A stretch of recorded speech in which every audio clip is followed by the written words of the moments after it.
It was an uncharacteristically serious Joe Namath warming up last Sunday as the Jets prepared to take on the new name Colts. During their opening day loss to Green Bay, Namath had failed for the first time in 75 games to register any points.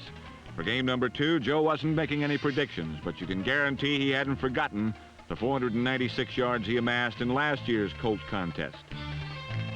From the start, it looked like the Jets were on the move as Namath fueled them on passes like this to number 83, Jerome Barkham, to the Colt 5-yard line.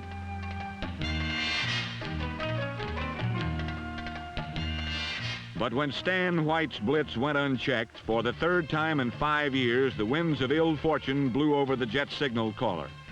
This time it was a separated shoulder, and it looks like Joe Willie might be cheated of yet another season. It figures to be an equally damaging blow to the Jets, who without number 12 aren't even remotely the same team.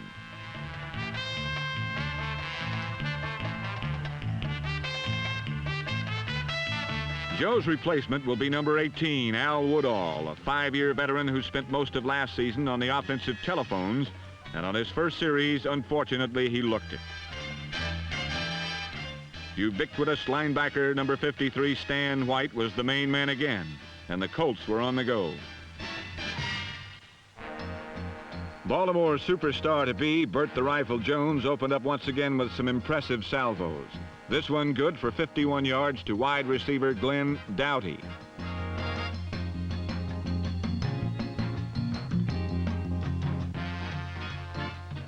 Jones blasted another volley to Doughty, and the Colts had themselves a 10-3 lead over the disorganized Jets by halftime. Given the ball at midfield by the surprisingly opportunistic Jet defense, Al Woodall started to fill Joe Willie's shoes.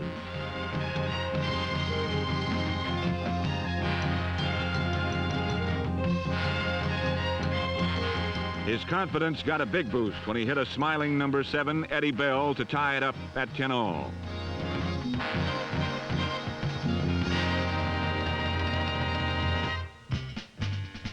Meanwhile, Bert Jones was experiencing severe growing pains at the hands of the Jets secondary.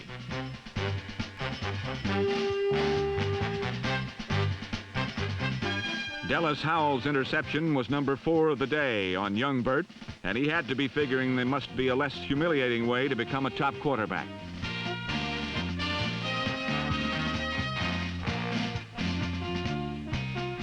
Al Woodall's flare-out pass to Emerson Boozer put the Colts in the hole 20-10.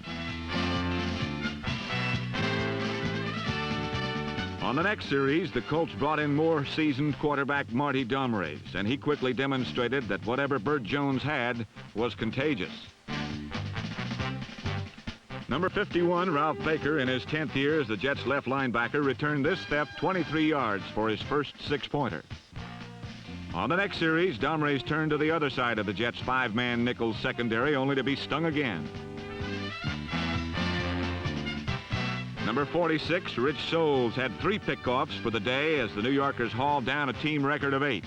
But despite their defensive heroics, the loss of Namath will haunt the Jets long after the sweetness of a 34-10 victory is forgotten.